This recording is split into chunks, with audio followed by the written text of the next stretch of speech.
पदावरी दिला पुलिया करी माझे झाले गया वर्जन फिटले पितरांचे ऋण केले कर्मांतर बोंब मारिले हरिहर बोंब मारिले हरिहर माझे झाले गया वर्जन फिटले पितरांचे ऋण फिटले पितरांचे ऋण तुका म्हणे माझे भार उतरले ओझे माझे झाले गया वर्जन फिटले पितरांचे ऋण विठ्ठल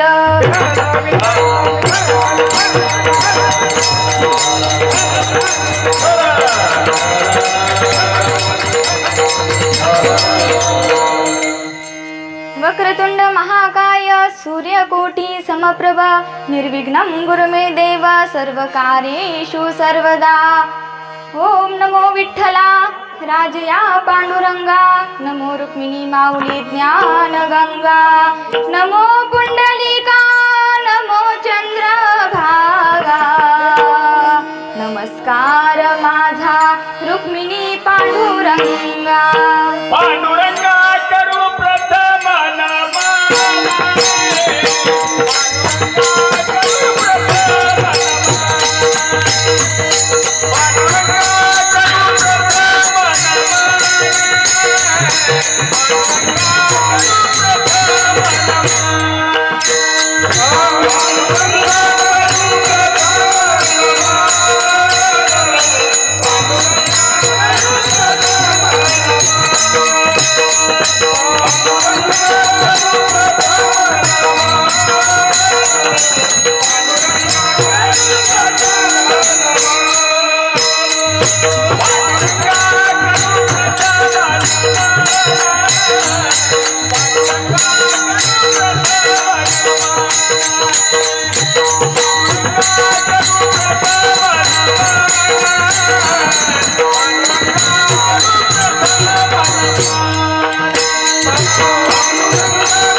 त्यांच्या कृपादाने कथेचा विस्तारू बाबाजी सद्गुरु दास तुका एके वचन कमळापती माझी रंकाची विनंती कर जोडितो कथे काळी आपण सावे जवळी पंढरीच्या देवराया दंडवत तुझे पंढरीच्या देवराया दंडवत तुझे पाया दंडवत तुझे पाया दंडवत तुझे पाया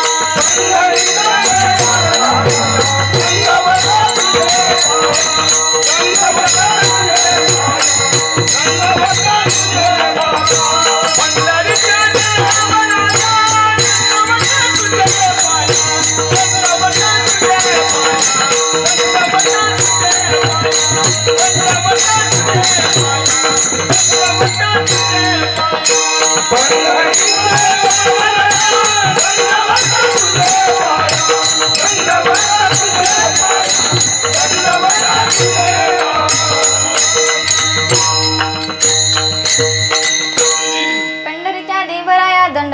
तुझे पाया विठ्ठल विठ्ठल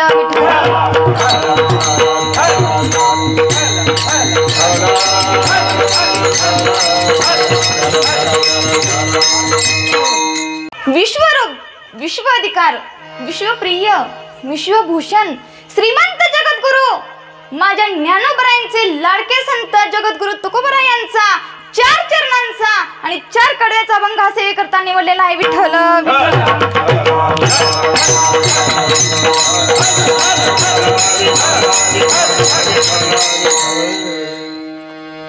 काही कीर्तन नित्याचे असतात, काही कीर्तन निमित्ताचे असतात. आजचं कीर्तन हे 13व्या निमित्त कीर्तन ठेवलेलं आहे. आपल्या कैलासवासी सौभाग्यवती कस्तुराबाई गुळसुळकर ह्यांना जाऊन आज पूर्ण 12 दिवस होत आहेत. त्या आज जरी गेल्या असल्या तरी त्यांची कीर्ती, त्यांनी कमवलेली माणुसकी अजूनही जिवंत आहे. त्यांना आज अधोगतीतून उदोगती देण्यासाठीचा हा कार्यक्रम आहे.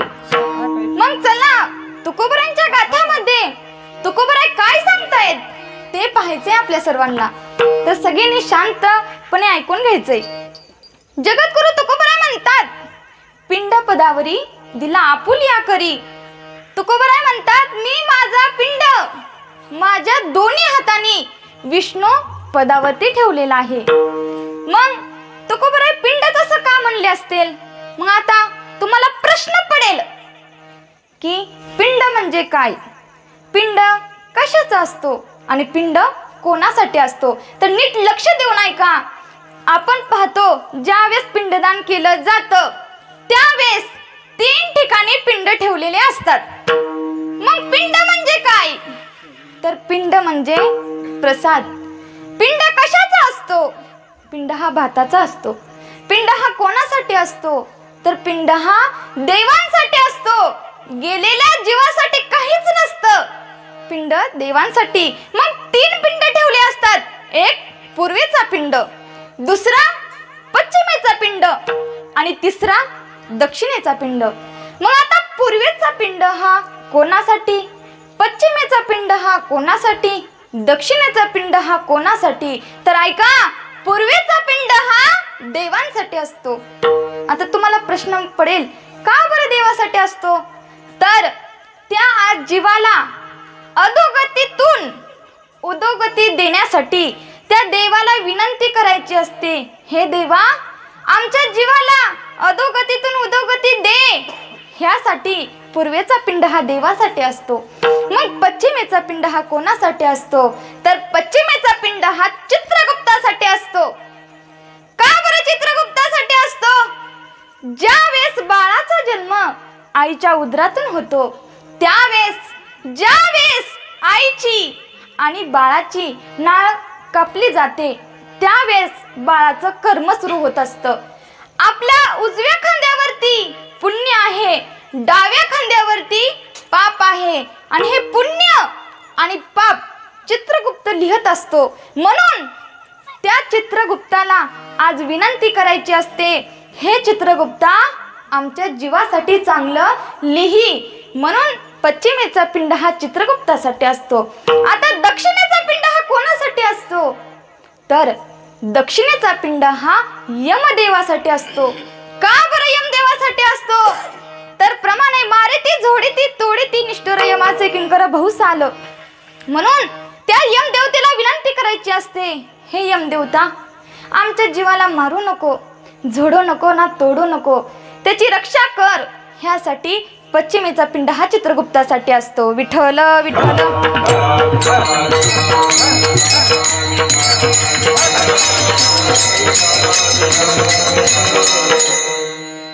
आता ह्या पृथ्वी तलावरती 2 CCTV कॅमेरे लावलेले आहेत भगवान परमात्म्याने. एक म्हणजे सूर्य आणि दुसरा म्हणजे चंद्र. सकाळचं कर्म हे सूर्यामध्ये कॅच केलं जातं आणि संध्याकाळचं कर्म हे चंद्रामध्ये कॅच केलं जातं.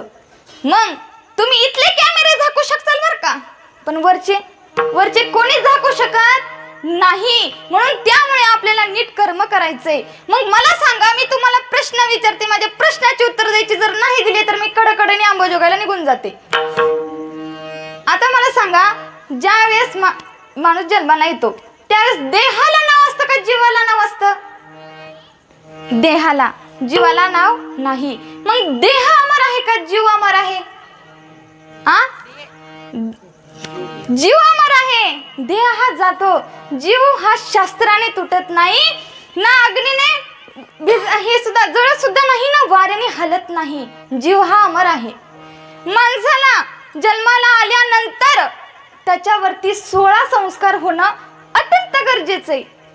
तसं पाहायला गेलं तर कीर्तनकारावरती सुद्धा 16 संस्कार होत नाहीत.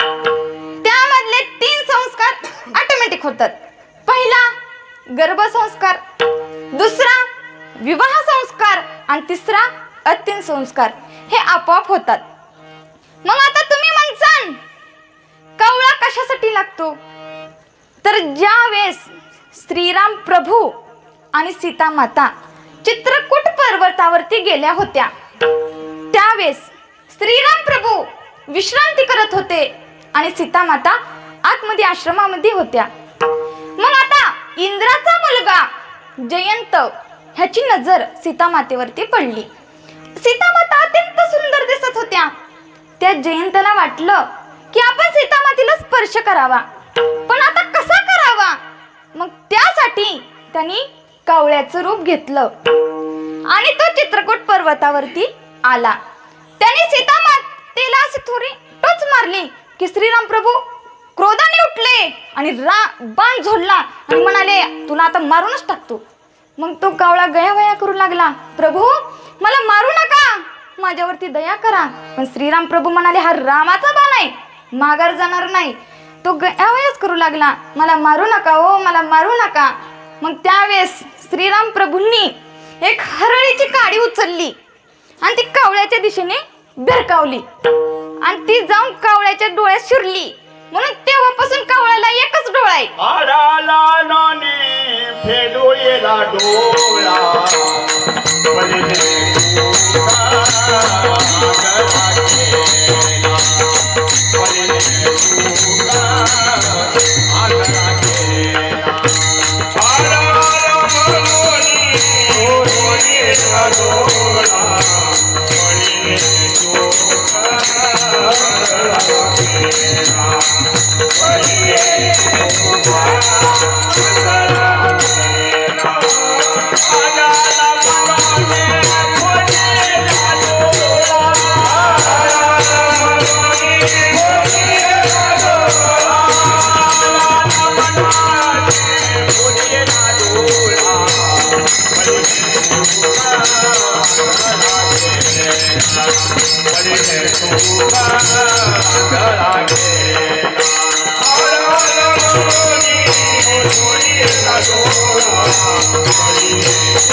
खूप छान प्रमाण दिलं.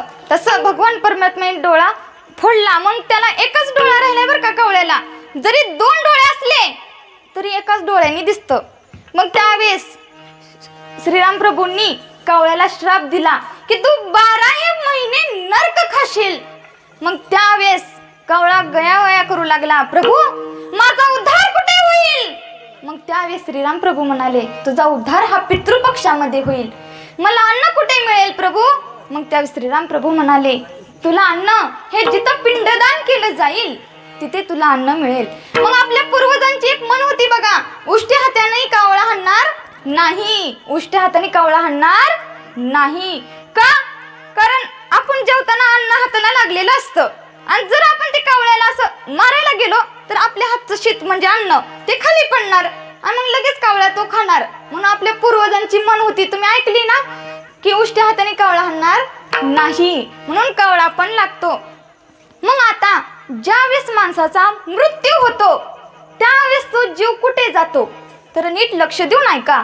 ज्यावेळेस माणसाचा मृत्यू होतो ना, त्यावेळेस मृत्यू झाल्यानंतर 1 तासाने त्या जीवाला कळतं जातं की आपला मृत्यू झालाय आणि मग घरात बातमी कळते की असं म्हणजे प्राण गेला.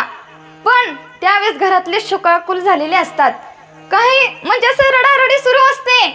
त्यावेळेस तो जीव सुद्धा रडत असतो. तो तिथेच असतो, त्याच्या प्रेतापाशीच तो जीव उपस्थित असतो. पण तो प्रयत्न करतो त्या शरीरामध्ये जाण्याचा, पण तो काही त्या शरीरामध्ये जाऊ शकत नाही. घरामधले सगळे रडत असतात. त्याला वाटतं की रडू नका, हे सांगण्याचा प्रयत्न करतो ती की रडू नका असं सांगण्यासाठी तो शरीरामध्ये शिरण्याचा प्रयत्न करतो, पण शरीरामध्ये काही जाता येत नाही. मग आता त्याला बाहेर आणतात, स्नान घातलं जातं आणि मग पुन्हा त्याचा शृंगारही करतात. मग आता तुम्ही पाहिलं आपल्या कैलासवती सौभाग्यवती कस्तुराबाईंना स्नान घातलं, त्यानंतर त्यांचा शृंगार केला आणि त्यांच्या ओठीमध्ये मुठभर तरी आपण ज्वारी टाकली का नाही? त्यांच्या ओठीमध्ये आपण मुठभर ज्वारी टाकली आणि शेवटी ती ज्वारी त्यांना विसाव्याला सोडावी लागली. मग कुबेराचे धन कुबेरालाच द्यावे लागते. मग बघा, साधी ज्वारी सुद्धा सोबत येत नाही. मग आपण गर्व कशासाठी करावा हो? कोणासाठी बांधिले घर, कोणासाठी बांधिले घर, आपण गावाच्या बाहेर,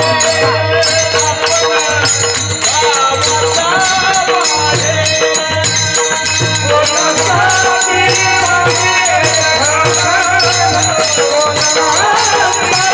बांधिले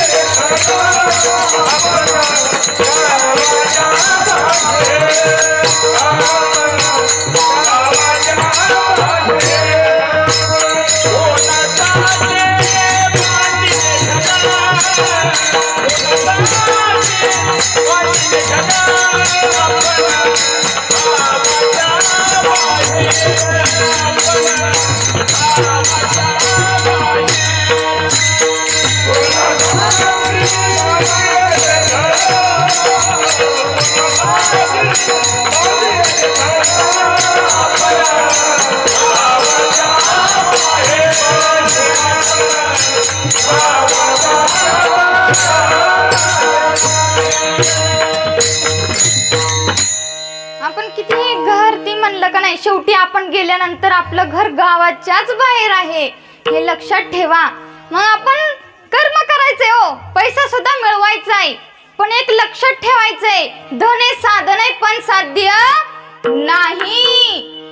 तुम्ही धन मिळवा की आज प्रपंचाचा खटटोप करण्यासाठी धनाची गरज आहे, अन्नासाठी धनाची गरज आहे, वस्त्रासाठी धनाची गरज आहे, निवाऱ्यासाठी धनाची गरज आहे. धन मिळवा, शास्त्र सांगतं तुम्ही धन मिळवा, पण कसं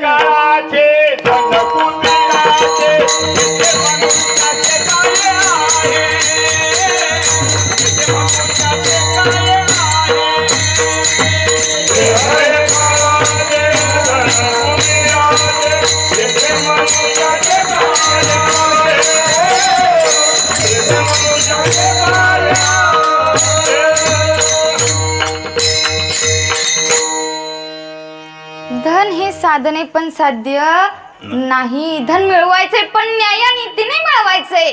तुम्ही धन मिळवा पण त्या धनाच्या माग कोणाचा शिव्या श्राप नसला पाहिजे. मग ते 1 रुपये जरी मिळाला ना तरी समाधानीचा असावा, स्वकष्टाचा असावा, त्याच्या माग कोणाचा श्राप नसावा, एवढं आपण लक्षात ठेवायचं. मग आता जीवाला त्याची अंत्यविधी करण्यात आलेली असते. मग त्याला लाकडावरती ठेवलेलं असतं आणि त्यावेळेस मंत्र म्हटले जातात, ते संस्कृत भाषेमधनं असतात. मग त्या मंत्राचा अर्थ तरी नेमका काय असतो? त्या प्रेताला म्हटलं जातं, आता तू हा देह सोडून बाहेर पडला आहेस, आता तुझा आणि या देहाचा काहीही संबंध नाही, तू आता हे देह सोडून तू तुझ्या वाटेने जाऊ शकतोस, असं त्या मंत्राचा उद्देश असतो. देह जावो अथवा राहो,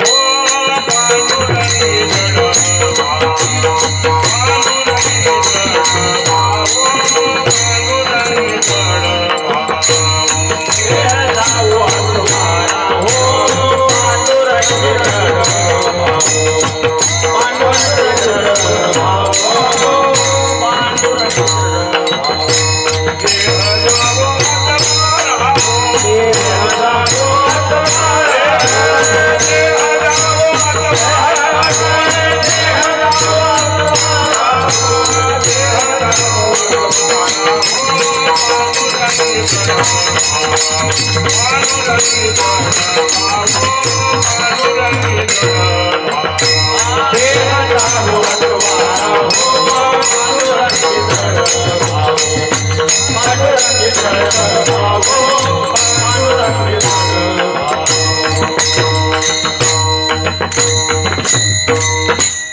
मग त्यासाठी आपण मुखामध्ये पांडुरंगाचं नाम घ्यायचंय बर का. मग आता अंत्यसंस्काराचा विधी आलेला असतो. मग कुणाला तरी सोपवलेलं असतं. मग 5 फेऱ्या मारायच्या असतात. मग मडकं घेतलं जातं आणि त्याच्यात पाणी टाकलेलं असतं आणि ते एका दगडाने फोडतात. मग त्याला आसमा सुद्धा म्हणतात. मग तो जीव त्या मडक्यामध्ये असतो बर का. नीट लक्ष ठेवून ऐका. ज्यावेळेस माणसाचा मृत्यू होतो त्यावेळेस घरात असतो. तो आपल्या सोबत त्या अंत्यसंस्कारापाशी येतो आणि मडक्यामध्ये जातो आणि ज्यावेळेस ते मडकं फोडलं जातं त्यावेळेस त्याच्यातला आत्मा तो दगडामध्ये जातो. म्हणून तो दगडाची पूजा 10 दिवस 10व्यापर्यंत करायची असते. कुणाला माहित नसतं ते फेकून देतात. तसं करायचं नाही. मग तुकोबाराय म्हणतात, तुम्हाला इथं जर विश्वास पटत नसेल तर तुकोबाराय म्हणतात, विश्वास नाही ज्या मनी त्याने पहावे पुराणे विचारूनी. मग तुका म्हणे नाही विश्वास ज्या मनी पहावे पुराणे विचारोनी.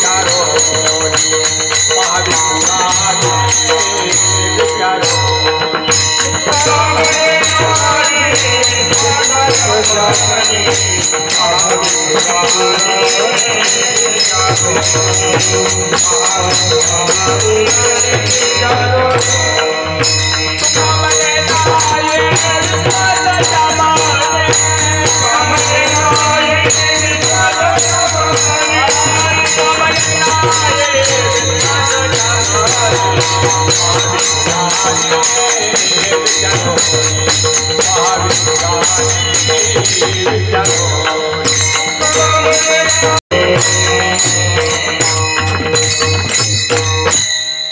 मग ते दगड ते मडकं फोडलं जातं आणि मग 5 फेऱ्या मारलेल्या जातात आणि 5 फेऱ्या मारल्यानंतर ते सोडलं जातं आणि ते फुटतं. कसा आवाज येतो त्याचा? फट असा त्याचा आवाज येतो.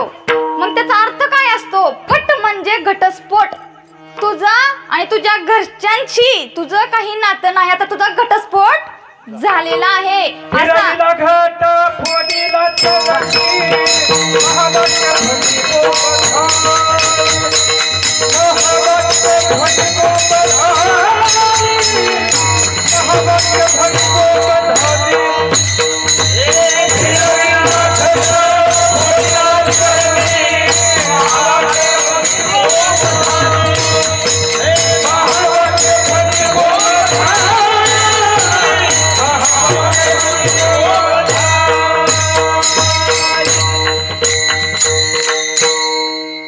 मग तो आत्मा तिथेच असतो. तो पाहत असतो आपल्या प्रेताला जळताना. त्याला खूप वेदना होतात पण काही नाईलाज असतो. मग अंत्यसंस्कार होतो. सगळे घरी येतात बर का. मग त्यासोबत तो आत्मा सुद्धा घरी येतो. त्या आसमावरती बसलेला असतो, दगडावरती. मग तो दगड घराच्या बाहेर ठेवला जातो आणि त्याची 10 दिवस पूजा करायची असते. आणि घरामध्ये येतात, दीप प्रज्वलित केलेला असतो. प्रत्येक जण येतो, त्याचं दर्शन घेतो. मग तो जो दिवा लावलेला असतो तो म्हणजेच तो गेलेला जो जीव असतो त्याचं प्रतीक म्हणून दिवा लावतात. मग त्याचा आशीर्वाद घ्यायचा असतो आणि त्यावेळेस तो जीव पाहत असतो बर का. कोण आपल्यासाठी खरं रडतंय, कोण आपल्यासाठी खोटं रडतंय.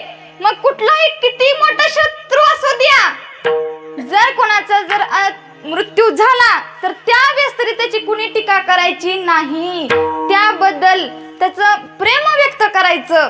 तो जीव ऐकत असतो, त्याला खूप वाईट वाटतं. तो सगळं पाहत असतो. आज सुद्धा कैलासवती, सौभाग्यवती, कस्तुरबाई इथंच उपस्थित आहेत. पाहता येते सगळ्यांना आपल्याला बर का. मग त्यासाठी सगळ्यांनी त्यांच्यासाठी चांगले विचार आपण घेतले पाहिजेत. आणि मग आता ते दर्शन होतं दिव्याचं आणि 10वा येतो. मग 10व्या दिवशी कार्यक्रम केलेला जातो. मग 10व्यानंतर त्याचा सूक्ष्म देह तयार होतो बर का 10व्या दिवशी. आणि मग गोडाचं नैवेद्य केला जातो. त्यावेळेस त्या जीवाला अत्यंत भूक लागलेली असते. मग गोडाचा नैवेद्य दाखवला जातो. मग त्यावेळेस तो जेवतो 13व्या दिवशी. काहींचा 12वा असतो, जसे गेले त्यानुसार बर का. मग त्यावेळेस गोड जीवना दिवशी त्या जीवाला अत्यंत भूक लागते. तो आत्मा जेवतो, तृप्त होतो आणि 13व्या दिवशी तो यमपुरीच्या दिशेने निघतो. पण आपल्याला एक वाईट सवय असते. आपण येता आणि रांगोळी काढता आणि बघतात की कुठल्या जन्माला गेलंय. पण तसं नसतं. लगेच जन्म कोणालाच मिळत नाही. वर्ष श्राद्धापर्यंत त्या जीवाची आता तयारी असते यमपुरीच्या दिशेने निघण्याची. आता तुम्हाला सांगते कसं असतं. 13व्याला तो जीव जेवतो, तृप्त होतो आणि यमपुरीच्या दिशेने निघतो. मग मन आहे बघा, पाठविले दूत यम येऊन या नेती हातो हातो. मग त्यावेळेस त्याला नेतात आणि बघा आपण म्हणतो आपण मासिक जेवायला घालतो. मग त्यावेळेस त्याला अन्न तिथं पोहोचत असेल का बरं? तुम्हाला प्रश्न पडत असेल तर बघा ऐका. ज्यावेळेस कर्ण मेला होता त्यावेळेस त्या कर्णाला खूप भूक लागली होती आणि तो यमनला म्हणाला, अरे मला भूक लागली, तुम्ही जेवायला वाढा. त्यावेळेस ते यमदूत म्हणाले, तुला जेवायला मिळणार नाही. तू म्हणाला का? ती म्हणाला, अरे तू सगळं दान केलंस पण तू आठव की कुठलं दान केलं नाहीस. कर्ण म्हणाला, कसं काय? मी सगळे दान केले तर तुम्ही कसं काय म्हणताय काहीच केलं नाही. मग यमदूत म्हणाले, अरे तू सगळं दान केलास पण अन्नदान तू केलंस का? ज्या वेळेस तुझ्या घरी कोण गरीब जर माणूस भीक मागायला यायचा किंवा दान मागायला यायचास काहीतरी द्या, तर तेव्हा तू दुसऱ्याचं घर दाखवायचास असं हाताने, तिकडं जावा. मग आता तुला भूक लागली ना तर ते हातच चाटत बसायचे. मग त्यामुळं आपण जोपर्यंत जिवंत आहे तोपर्यंत दान करायला शिका. कारण तुम्हाला सांगते, ज्या वेळेस भिकारी आपल्याकडे येतो का नाही त्यावेळेस तो काय सांगत असतो, दे माय. पण तिथं हसण्याचा प्रयोग नसतोच. तो काय म्हणत असतो, अरे तुला आता तरी संधी मिळाली, आता तरी दान कर, नाही तर माझ्यासारखी तुझ्यावरती वेळ येईल. विठ्ठल विठ्ठल.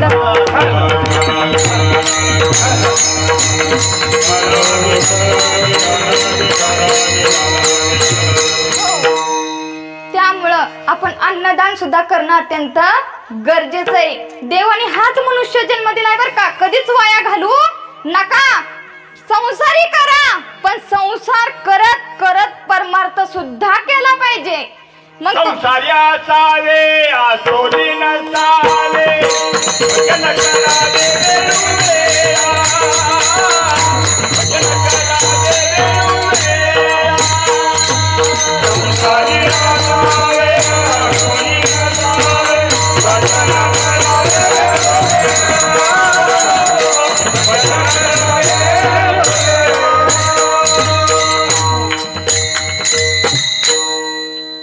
लक्ष देऊन ऐका बर का. ज्यावेळेस भजन चालू असतं त्यावेळेस तरी निदान टाळी वाजवत जावा.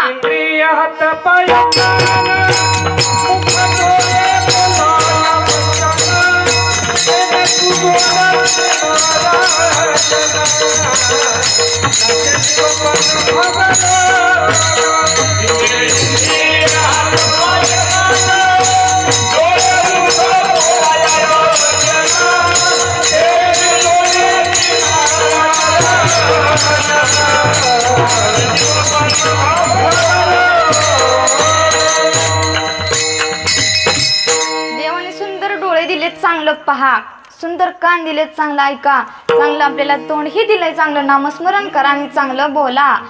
आणि हात सुद्धा दिलेत, मग टाळी वाजवा ना कधीतरी कीर्तनामध्ये. आहो तुम्हाला सांगते, इथं जर टाळी नाही का नाही वाजवली तर कुठं वाजवावी लागते. तुम्ही टोल नाका पाहिला असेल किंवा बाजारात सुद्धा गेला असेल, काय हसण्याचा जोक नाहीच, तिथं टाळी वाजवावी लागते. नंतर त्यासाठी इथं संधी, जर कीर्तनात टाळी वाजवली नाही, टाळी वाजवावे, गुढे उभारावे, वाटती चालावे पंढरी, वाटती चालावे पंढरी. टाळी वाजवावे, गुढे उभारावे, वाटती चालावे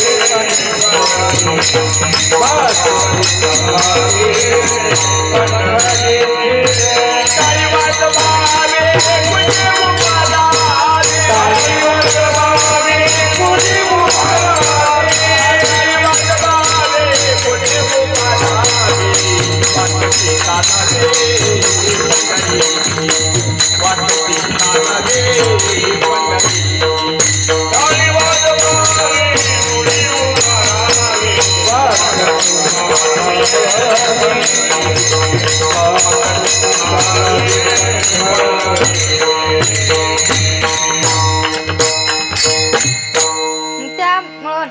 आपण वाजवली पाहिजे.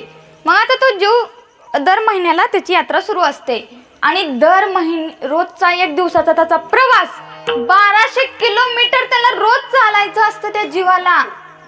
मग जर चांगलं कर्म केलं ना तर देव खरं खरं मदत करतो आणि जर वाईट कर्म केलं ना मग नंतर पुन्हा जीव हा अमर असतो बर का. नंतर काहीच विलाज होत नाही. आपण इथला विचार करतो पण वरचा सुद्धा करा.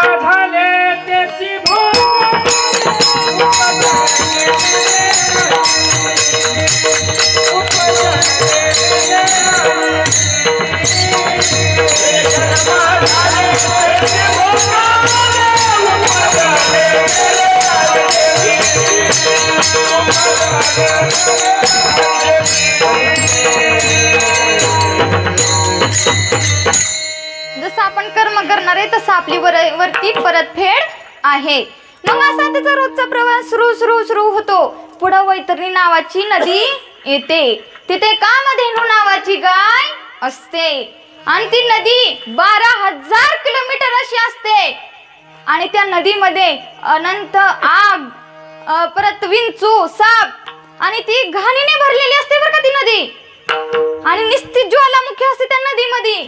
मग विचार करा, ज्याने जर गायीची सेवा केली नाही, गायीला थोडा सुद्धा घास दिला नाही, जर नाही दिला तर त्या नदीमधनं त्या जीवाला जावं लागतं बरं का. आणि जर गायीची जिवंतपणे जर सेवा केली असेल तर ती गाय ती नदी पार करायला मदत करते. मग त्यामुळे जिवंतपणी आहे तोपर्यंत गायला घास द्या, थोडी तरी गायीची सेवा करा. आणि जीव गेल्यानंतर आपल्या घरातला कोण तर त्याच्या नावाने गायला घास द्या. ती गाय त्याला वरती मदत करत असते. मग आता पुढे तो जीव जातो आणि पुढे भयभीत नगराचं गाव येतं. ते गाव नावाप्रमाणे डेंजर असतं बरं का तिथला राजा. मग ते गाव कधी येतं? वर्ष श्राद्धा दिवशी बरं का. मग तो राजा बसतो आणि तिथे चित्रगुप्ताने वही आणलेली असते. मग तो त्या जीवानी जोपर्यंत जन्म दिलाय तोपर्यंत केलेलं कर्म आणि त्या जीवाचा झाला ज्यावेळेस अंत त्यावेळेस त्याच्या मुलांनी त्याच्या घरातल्यांनी केलेलं कर्म हे दोघांची बेरीज होते आणि त्यानुसार त्याला वर्ष श्राद्धला. मग बघतात पुण्य जर जास्त झालं तर स्वर्गामध्ये, जर पुण्य कमी झालं तर नरकामध्ये, जर दोन्ही समान असेल तर परत पुनर्जन्माला टाकलं जातं. मग वर्ष श्राद्धाला त्याची बेरीज होते आणि त्यानुसार त्याला जन्म दिला जातो. मग त्यामुळे जीव गेल्यानंतर त्याच्या नावाने आपण काहीतरी दान केलं पाहिजे बरं का. आणि क्षणोक्षणी त्यांची आठवण काढली पाहिजे. आपण फक्त आपण वर्ष श्राद्धापर्यंतच त्यांची आठवण काढतो आणि दुसरी काढली तर पितृपक्षामध्येच काढतो. मग अहो मला सांगा, आपण देवाला रोज नैवेद्य देता, मग तसं आपण वर्ष श्राद्ध झाल्यानंतर आपल्या पित्रांना कधी नैवेद्य ठेवता का हो तुम्ही? ठेवता का? कोण ठेवता? हात वरी करा बरं. हा वा. कारण का ठेवावा? ते पितृ बघा नीट लक्ष देऊन ऐका, खोटं नाही. मी तुम्हाला खोटं वाटत तर पुराणच तुम्हाला वाचायला होते. ऐका, तो जीव देवाकडे जातो आणि देवाला म्हणतो, अरे देवा, अरे तुला रोज नैवेद्य दाखवतात रे, पण आमचं काय? आम्हाला कोण नैवेद्य ठेवत नाही. मग त्यावेळेस तिथं देवाचं सुद्धा चालत नाही. मग पितृदोष लागतो. मग घरात अनेक समस्या निर्माण होतात. कारण श्रीराम प्रभूंना सुद्धा पितृदोष ऐकला नाही. त्यांना पितृदोष निवारण करण्यासाठी नारायण नागबली करावा लागला. कुठे? त्र्यंबकेश्वरला. मग देवाला चुकला नाही, आपल्याला कुठून चुकणार आहे? मग त्यामुळे पितरांची सुद्धा आपण घरामध्ये सेवा केली पाहिजे.